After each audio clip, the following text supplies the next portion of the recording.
Hablemos de la cuenta pública del presidente de la República, Gabriel Boric, en el día de ayer. Extensísima. ¿Qué decía el programa? Porque esto está con programa. Decía 1 hora 50. 1 hora 50. Duró más del doble. Prácticamente el doble, digamos.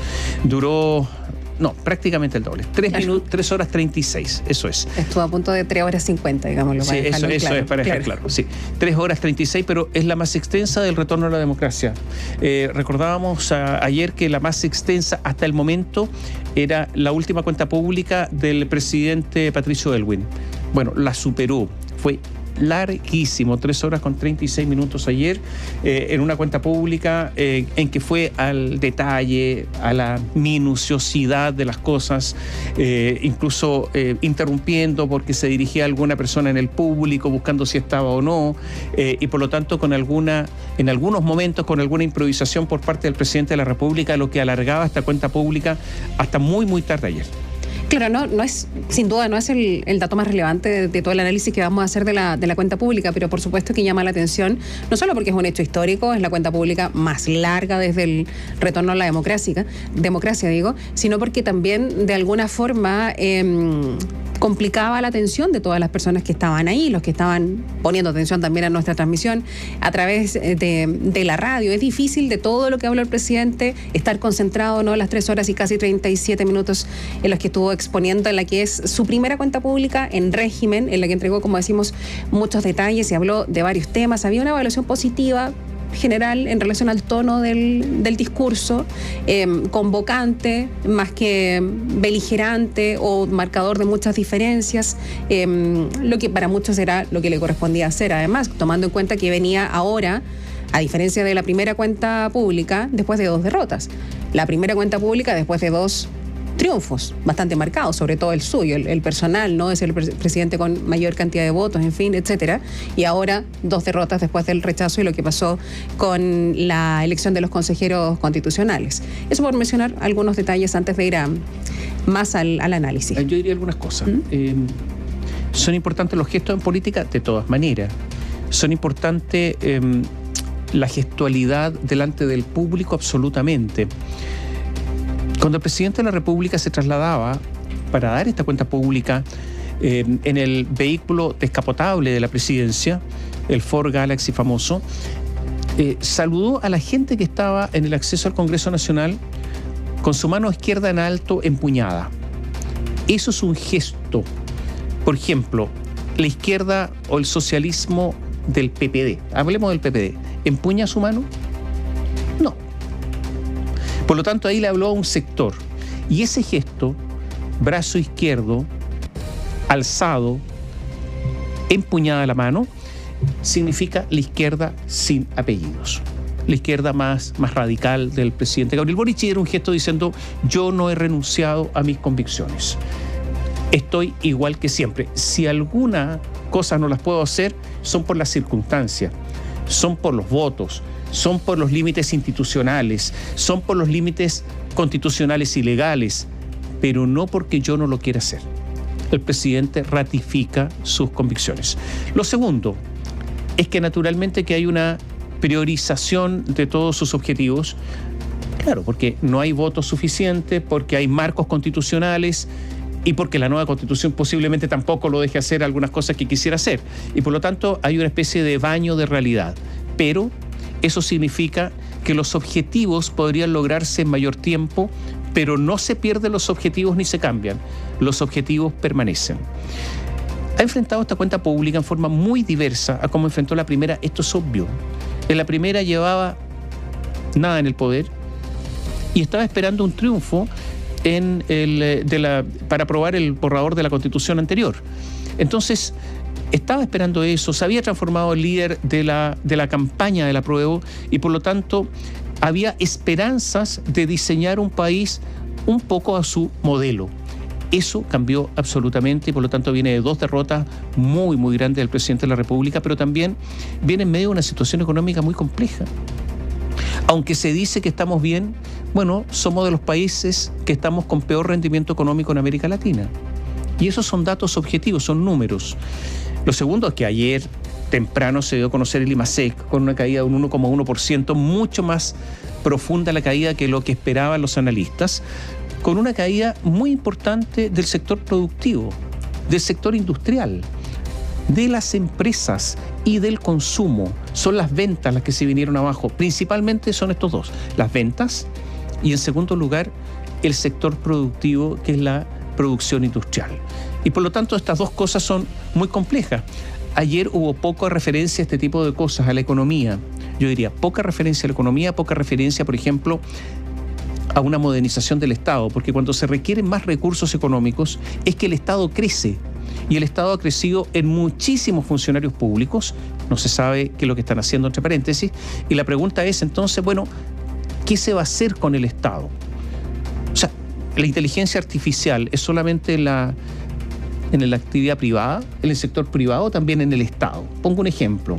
Entonces, evidentemente que acá no se habló mucho de eso y hay toda una contradicción que algunos lo hacían notar en el día de ayer. Lo tercero, cuarto, en cuanto a seguridad, no se habló nada con respecto a la primera cuenta, ¿no? A la primera cuenta pública. No se habló nada de la reforma o de la refundación de Carabineros. Solo apoyo, más funcionarios, más recursos, pero prácticamente nada con respecto a Carabineros.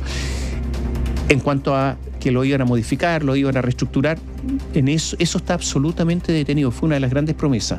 En materia de seguridad, bueno, varios han dicho, entre ellos Guido Girardi y otros sectores del oficialismo, que el presidente y sectores de gobierno carecen de credibilidad en materia de seguridad. Habló bastante de seguridad, pero habrá que decir que si ahora habla de que hay terrorismo en la Araucanía, hace no tantos meses se hablaba del Gualmapu. Entonces, estas contradicciones enormes no han sido explicadas. ¿Por qué el cambio? ¿Cuál es la razón del cambio? No ha habido nada de eso, y menos tampoco en lo que ha sido su oposición en materia de leyes de seguridad y después impulsar esas mismas leyes. Un cambio que es radical. Entre oponerse e impulsar, el cambio es radical, es absoluto, es para allá y después para acá. Tampoco hizo, no fue explicado en el día de ayer, a lo mejor era una oportunidad, pero no lo hizo.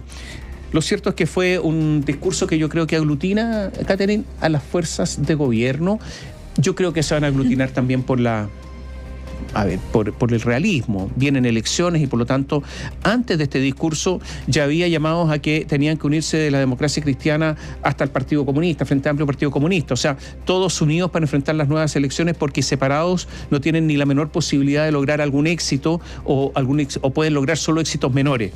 Y por lo tanto, este discurso es reafirmando todo eso, todos unidos para enfrentar las próximas elecciones y para culminar el gobierno. Vamos a estar revisando, por supuesto, el contenido del discurso, ya lo decíamos, bastante extenso, también reacciones de oficialismo y también de oposición. Hubo anuncios ayer en materia de derechos sociales, medidas económicas, seguridad. Ahí reconoció que en la Araucanía han existido actos terroristas, como uno de los cambios que mencionabas respecto de lo que se puede citar en relación a la primera cuenta pública y al accionar del presidente también siendo diputado, que es algo que constantemente se le está mencionando.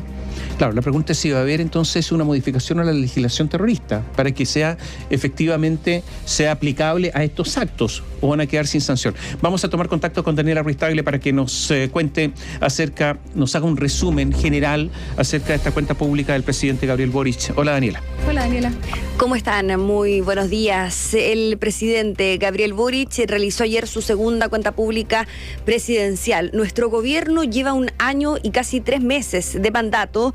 No han sido tiempos fáciles y creo que bien vale recordar cuál era el escenario, los hechos cuando asumimos, decía el mandatario en su introducción de esta alocución, que se extendió por más de 3 horas, superando, lo decían ustedes, el récord. El exmandatario Patricio Aylwin, quien en 1996 33 se dirigió al país durante 190 minutos. Entre los hechos que nombró el jefe de Estado se encontraba el incipiente fin de la pandemia, la invasión Rusia a Ucrania, la inflación global y local, el déficit fiscal, la violencia en el sur, la migración, la delincuencia, entre otros aspectos que enumeró el presidente. Y de inmediato procedió a hablar acerca de sus compromisos. Sostuvo que constatar esto no han hecho que el gobierno modifique sus principios, pero reconoció que la realidad sí ha obligado al Ejecutivo y a él mismo a reordenar sus prioridades.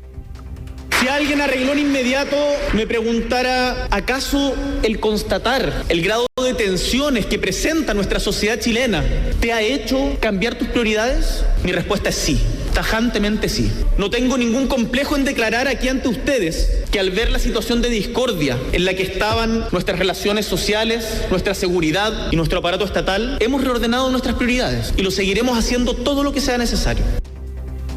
El tono del presidente fue de consenso y pidió en reiteradas ocasiones la aprobación de la reforma tributaria que será ingresada en julio próximo, por el Senado. Habló acerca de una de las iniciativas más relevantes para el Ejecutivo, que es parte de las reformas estructurales, la reforma de pensiones. Tendremos que ceder a aceptar fórmulas híbridas, sostuvo el mandatario. Tenemos que ponernos de acuerdo y sacar la reforma de pensiones. El gobierno está disponible a conversar cuáles son las mejores herramientas para cumplir este objetivo y espero que este Congreso lo esté también. Nadie va a conseguir el 100% de lo que quiere, lo importante es la gente, no nosotros. Lo que corresponde ahora es saber si este Congreso comparte o no estas prioridades. Si es así, confío en que haremos y seremos capaces de encontrar las herramientas para construir un nuevo pacto fiscal, señaló el jefe de Estado ya casi al término de su discurso. Antes, el presidente Boric tocaba uno de los temas más sensibles para el ala más izquierda del oficialismo, la condonación del CAE, por ejemplo, la deuda histórica de las y los profesores. Todo lo anterior, aseguró, está supeditado a la reforma tributaria. Chile tiene una deuda histórica con los profesores generada en dictadura. Debo frente a esto ser muy sincero y responsable. El Estado de Chile no cuenta hoy con los recursos suficientes para hacerse cargo de toda esa reparación y por ende necesitamos de allegar más recursos con la reforma tributaria.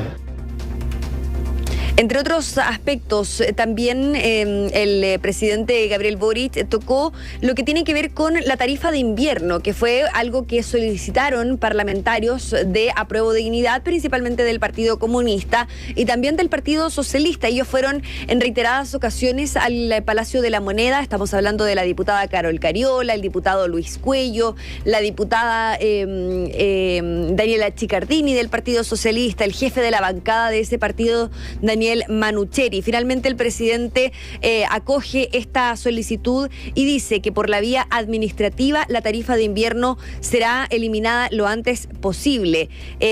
Pasemos a escuchar las palabras del presidente en otros temas, porque también se refirió a lo que tiene relación con la migración. La seguridad también fue tema en el discurso y el presidente se refirió a la violencia en el sur del país, señalando que esta había ido disminuyendo sostenidamente, pero ha recrudecido en las últimas semanas y que se han registrado actos terroristas. Sobre la migración, el jefe de Estado anunció que este mes se va a presentar la primera política nacional de migraciones del país. Este mes presentaremos la primera política nacional de migraciones del país, que estará basada en un enfoque responsable de seguridad, respeto a los derechos humanos y teniendo claro el aspecto de gestión administrativa y documentación de la población extranjera en el territorio nacional y además la gestión de las fronteras para la regulación y el orden de los flujos migratorios. Una de las manifestaciones más irritantes del narco es su forma de ostentar las armas, de intimidar a los vecinos cuando se realizan funerales de los integrantes de sus bandas, señaló Boric, previo al anuncio de políticas para combatir los funerales de alto riesgo o narcofunerales. El gobernante indicó que se instruyó a la Subdere que se transfieran recursos a los municipios para demoler todos los memoriales narco donde quiera que aparezcan. Y en el caso de los funerales, en donde hay bandas que atemorizan y paralizan a las comunidades, presentaremos un proyecto de ley para restringir estas prácticas, limitando los días de velorio y el recorrido de los cortejos, entre otras medidas. Porque nadie tiene derecho a amedrentar a la población y violentar a los barrios, por mucha pena que sea la que sienta por la partida de un ser querido. El presidente Gabriel Boric tocó distintos temas, entre ellos, por ejemplo, lo que tiene que ver con las ISAPRES. Dijo que el país no va a aguantar un nuevo perdonazo. Tocó todo lo que tiene relación, lo decíamos, con la migración, la violencia en el sur de nuestro país. Hizo anuncios en materia de invierno. Pero lo cierto es que, al menos, por ejemplo, desde la centroizquierda han criticado que faltaron anuncios en materia económica, anuncios económicos. Por otro lado, se va a poner discusión inmediata a iniciativas que ya están en el Congreso, como por ejemplo el proyecto que crea el Ministerio de Seguridad. Son muchos temas los que tocó el presidente en este extenso discurso que después fue a comunicar a la ciudadanía a través de una cadena nacional, recordemos. En una cadena nacional de 20 minutos hizo una especie de resumen de estas 3 horas con 36 minutos, entonces, para hacer la bajada comunicacional de aquellas personas que, si bien no vieron el discurso, no lo escucharon o no le prestaron la atención a propósito de su extensión. Vamos a ver qué es lo que va a pasar en los próximos días, en las próximas horas, a propósito de este discurso, los anuncios que se realizan ahora que ya los parlamentarios lo conocieron, ¿no es cierto? Porque habíamos conocido cuáles eran las expectativas, pero lo cierto es que al menos en la izquierda lo que pudimos observar es que quedaron bastante conformes en el oficialismo con el tono del presidente Gabriel Boric. Caterín Tomás. Bueno, son varias las preguntas que surgen. Hay un bacheletismo, 2, 3, como lo decía Alberto Mayola ayer en entrevista con Bio Bio la tarde. ¿Es eso o no? 2, algunos quedaron con un gusto a poco sobre economía, muy poco en materia económica. ¿Qué va a pasar con el crecimiento? A ver, en la semana hubo 2 datos muy importantes. Lo decíamos recién, la caída una vez más del IMASEC. Chile está en recesión en estos instantes. ¿Qué va a pasar con el crecimiento económico?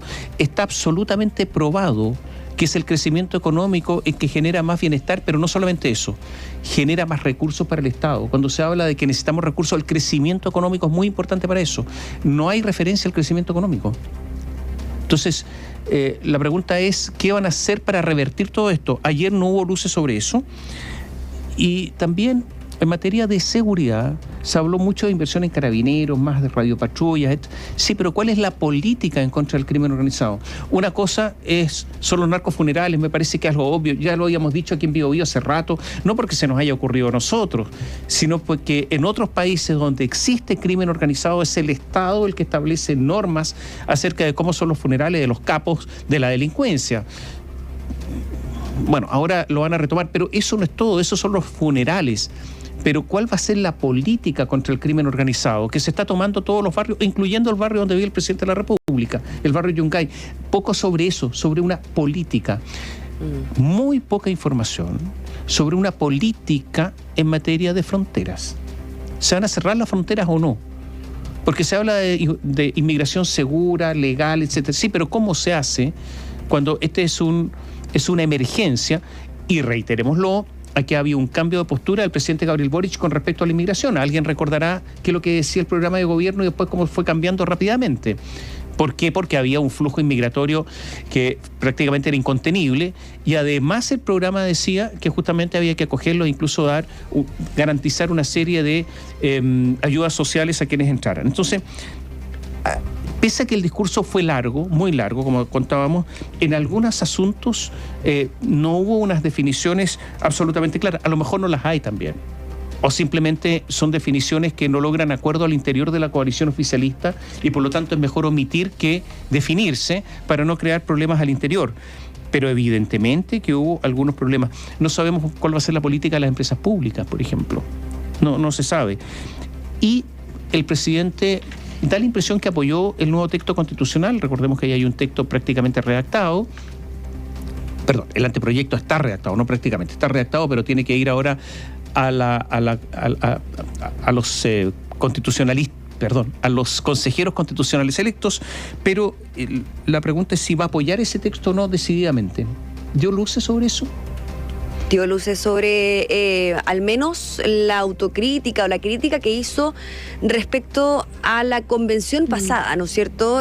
Dijo que la convención no hizo suyas las necesidades de unidad y claro, acá dice que finalmente el Consejo Constitucional que va allá a instalarse próximamente, no tiene que avanzar hacia una constitución partisana, decía él. Ese era el concepto que utilizaba el presidente Gabriel Boric para referirse a lo que podría salir de este Consejo. No, la crítica es bastante dura, sobre todo en la instancia en la que se hace, ¿no? La cuenta pública.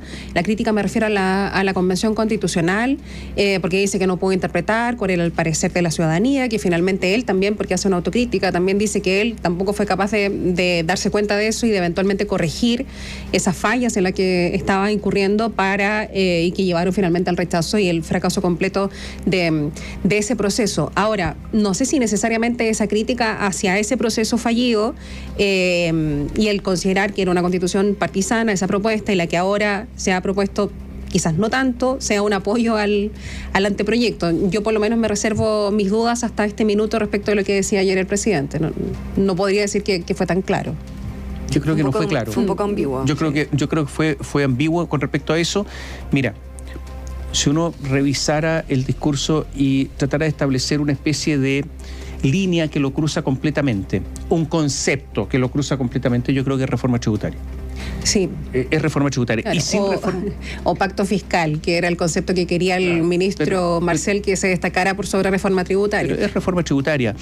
Y da la impresión que, entonces, ¿qué es lo que es reforma tributaria? Es gasto. Es gasto. Pero ¿cuáles son las medidas pro inversión para que el país crezca? Porque con gasto no se solucionan los problemas que tenemos, o solamente con gasto. Entonces, la línea esencial es redistribución, no es crecimiento. Porque podría ser crecimiento y redistribución. No, es solo redistribución. Y desde ese punto de vista, solo desde ese punto de vista, el discurso se mantiene y en eso sí que no hay cambio. Desde el Boric 1 al Boric 2, digamos, pensando en el que comenzó el gobierno y el que está ahora, que podríamos decir que ha cambiado, ¿no? Entonces, en eso no hay ninguna alteración. Vamos a ver lo que pasa, porque yo no sé si la oposición va a estar disponible a ese pacto. Yo tengo la impresión que no. Ayer la oposición estuvo bastante silente después del discurso. Hablaron algunos, obviamente, como siempre, pero yo diría que no hubo una gran reacción y yo creo que van a empezar a procesar una reacción en los próximos días, desde hoy, por ejemplo, pero va a ser una reacción más pensada. Pero yo no sé si están los votos para algo de la magnitud que propuso el presidente de la República. Y también, tengo mis dudas, Daniela. Mirar con lupa, Dani, la reacción también del oficialismo respecto de esta, ¿por qué decimos que es estructural la reforma tributaria o el nuevo pacto fiscal? Porque lo mencionan varias oportunidades el presidente, porque condiciona cumplimientos de promesas de campaña a una reforma tributaria o un nuevo pacto fiscal, particularmente lo mencionábamos, la condonación del crédito con aval del Estado, el pago de la deuda histórica, aunque él dice que para situaciones más dramáticas él está, o que sean más acuciosas, no acuciantes, él está dispuesto a hablar con la oposición para que se pueda hacer un trato para algunas personas que se les pueda pagar esa deuda histórica, pero él condiciona gran parte del cumplimiento de sus promesas, porque no son lo que dijo en la cuenta pública pasada, sino que promesas de campaña, a esta nueva reforma tributaria. Entonces también ver qué es lo que va a decir, particularmente a Prueba de Dignidad, que es el más insistente en este tipo de temas. Exactamente, es un tema que por supuesto marcó el discurso del presidente Gabriel Boric, condiciona muchos temas de su agenda a la reforma tributaria, y yo me pregunto, y yo creo que ustedes también se deben preguntar, ¿qué va a pasar con los profesores? Que habían anunciado que si no se les decía o se concretaba la situación iban a ir a paro. Exactamente, ¿No? y que estaban reclamando que el presidente no les dijo cuando se comprometió con estas promesas de campaña, que esto estaba supeditado a la reforma tributaria. Y claro, el otro día conversábamos con los profesores y decían, si no hay anuncios en materia en materia docente, vamos a anunciar un paro indefinido, nacional. O sea, son muchos los temas que están sujetos a la reforma tributaria. Hablaba de pensiones, hablaba de salud, hablaba de educación. Entonces, acá desde la derecha también dicen, acá se nos está cargando un poco la mano a nosotros porque finalmente se hace en reiteradas ocasiones el punto, ¿no es cierto? Y en reiteradas ocasiones se dice que por el rechazo a la reforma tributaria, o se desliza, es que no tenemos estas medidas, algo que tampoco puede depender de una reforma tributaria. Oye, en cuanto al tono, digamos que alguna señal tuvimos cuando entrevistaban a la ministra vocera Camila Vallejo, y ella desde muy temprano, incluso antes de que comenzara el discurso, asumía un error propio al hablar de legado y no de logros del país, que fue su declaración en ese momento, y después quizás el tono del discurso también del presidente Boric, ¿no? Exacto, nosotros el día de ayer, de hecho, lo adelantábamos, te decíamos, tenemos que estar atentos a las palabras que ocupa el presidente, a los conceptos que ocupa el presidente. Nunca habló de legado, y de hecho esto quedó abierto porque la vocera efectivamente dice, cometió un error, no debí hablar de legado. Lo cierto es que estos logros son de todos los chilenos, dice la vocera, refiriéndose a lo que fue la aprobación del royalty, la aprobación de las 40 horas laborales, el copago cero, etcétera. Acá se retrocede en relación a este concepto que fue bastante cuestionado por parte incluso de expresidente de la República, el expresidente Sebastián Piñera. Bueno, mientras tanto otros sectores del gobierno decían en la interna, no públicamente, que sí efectivamente se puede hablar de legados porque son hechos objetivos, son cosas que se aprobaron y esos son logros de gobierno, y da lo mismo el concepto, sí se puede hablar de legado. Mira, yo creo que habría que pensar, a ver, ¿cuáles son las necesidades del país inmediatas? Hay otras que son de largo plazo. Yo diría que seguridad y economía. Y yo creo que en economía esto no se... A ver, yo no estoy diciendo que no haya que hacer o no una reforma tributaria, eso da para otra discusión, y además, ¿qué tipo de reforma tributaria? Porque no se puede hacer cualquiera. Pero esto no soluciona el crecimiento. La reforma tributaria no soluciona el crecimiento. La reforma tributaria no soluciona el empleo. Y resulta que aumenta el desempleo. Entonces, aquí la reforma tributaria no soluciona el problema que hay en estos instantes con los ingresos. Entonces, cuando hablamos de lo que faltó, esa parte es muy importante. Yo creo que aquí hay una falencia muy, muy grande. En materia de seguridad, está bien dotar a Carabineros con más medios, pero ¿cuál va a ser la política en contra del crimen organizado? ¿Qué se está pidiendo al Ministerio Público? ¿Qué coordinación hay con el Ministerio Público? El crimen organizado es un crimen de un salto de calidad.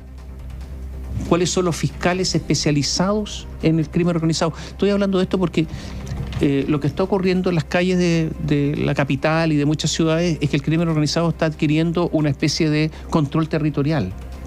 Entonces, vamos a ver lo que ocurre, pero yo creo que en esa parte, más allá de demoler, algo que es obvio, ¿cómo no va a haber en un espacio público un memorial o una especie en una plaza de recuerdo de un narcotraficante? Eso es inaceptable. No se requiere incluso de un mensaje presidencial para demoler eso. Cada alcalde debiera demolerlo, punto, se acabó. Pedir ayuda a la fuerza pública.